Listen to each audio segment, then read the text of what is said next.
मित्रांनो, तुमचं जर मतदान कार्ड हरवलेलं असन आणि तुमच्या मतदानशी जो मोबाईल नंबर लिंक आहे तो मोबाईल नंबरसुद्धा तुमच्याकडे नसन, अशा केसमध्ये तुम्ही घर बसल्या तुमच्याजवळ असणाऱ्या स्मार्टफोनच्या मदतीने फक्त तुमचं नाव टाकून तुमचा मतदान नंबर, मतदान क्रमांक तुम्ही मिळवू शकता। तुमचा मतदान नंबर काय आहे हे तुम्ही जाणू शकता, ते पण तुमच्या मोबाईलवरती। ते कसं जाणून घ्यायचं, तो कसं पाहायचं हेच आपण या व्हिडिओच्या माध्यमातून डीपमध्ये माहिती पाहणार आहोत। त्यामुळे हा व्हिडिओ तुम्ही शेवटपर्यंत पाहायचा आहे। चला तर मग वेळ न घालवता व्हिडिओला सुरुवात करूया। ते पाहण्यासाठी सिंपली तुम्हाला वोटर हेल्पलाईन या नावाने एक ॲप्लिकेशन आहे, ते ॲप्लिकेशन इन्स्टॉल करून ओपन करून घ्यायचं आहे। आता ओपन केल्याच्या नंतर सिंपली ते 3 नंबरला पाहू शकता डाउनलोड ई-इपिकचं ऑप्शन आहे, या ऑप्शनवरती क्लिक करायचं आहे। या ऑप्शनवरती क्लिक केल्याच्या नंतर तुम्ही पाहू शकता तुमच्यासमोर अशा प्रकारचा इंटरफेस दिसेल। सिंपली 3 नंबरला सर्च बाय डिटेल या ऑप्शनवरती क्लिक करायचं आहे।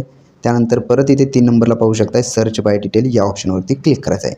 आता इथे मोबाईलवरती केल्याच्यानंतर तुमच्याकडे मोबाईल नंबर नाही आहे, त्यामुळे पहिला ऑप्शन सोडायचा आहे, दुसरा ऑप्शन सोडायचा आहे, तिसऱ्या ऑप्शनवरती सर्च बाय डिटेल या ऑप्शनवरती क्लिक करायचं आहे। फर्स्ट नेममध्ये तुम्ही पाहू शकता इथे तुम्हाला तुमचं नाव टाकायचं आहे, त्यानंतर लास्ट नेममध्ये ब्लँक सोडायचं आहे आणि खाली पाहू शकता रिलेटिव्ह फर्स्ट नेममध्ये तुम्हाला तुमच्या वडिलांचं नाव टाकून घ्यायचं आहे।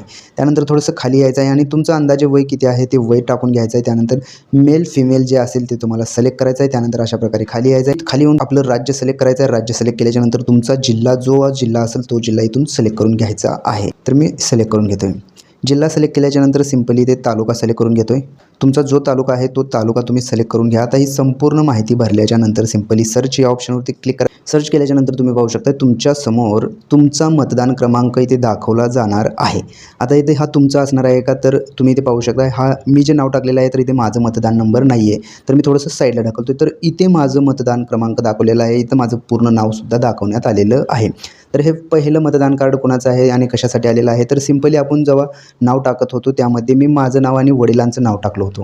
सेम त्याच नावाने अजून तुमच्या मतदारसंघामध्ये जर कोणी असेल तर त्यांचंसुद्धा नाव, त्यांचंसुद्धा मतदान क्रमांक तुम्हाला इथे दाखवलं जाणार आहे, फक्त आडनाव हे वेगळे असणार आहेत। त्यात सेम तसंच इथे सुद्धा झालेलं आहे। हे माझं मतदान कार्ड नाही आहे, त्यामुळे साईडला ढकलल्याच्यानंतर तुम्ही पाहू शकता इथे माझं नाव, संपूर्ण नाव आहे, मतदान क्रमांक आहे, असेंब्ली आहे, त्यानंतर डिस्ट्रिक्ट दिलेलं आहे, स्टेट दिलेलं आहे, पार्ट नंबर दिलेला आहे, गावचं नावसुद्धा इथे देण्यात आलेलं आहे। तर मित्रांनो, अशा प्रकारे जर तुमच्याकडे मतदान क्रमांक नाही आहे आणि मोबाईल नंबरसुद्धा नसेल तर तुम्ही अशा पद्धतीने तुमचा मतदान क्रमांक इथून काढू शकता आणि हा मतदान क्रमांक घेऊन तुम्ही तुमचं मतदान कार्डसुद्धा डाउनलोड करू शकता। ते डाउनलोड कसं करायचं हे गेल्या व्हिडिओमध्ये आपण पाहिलेलं आहे।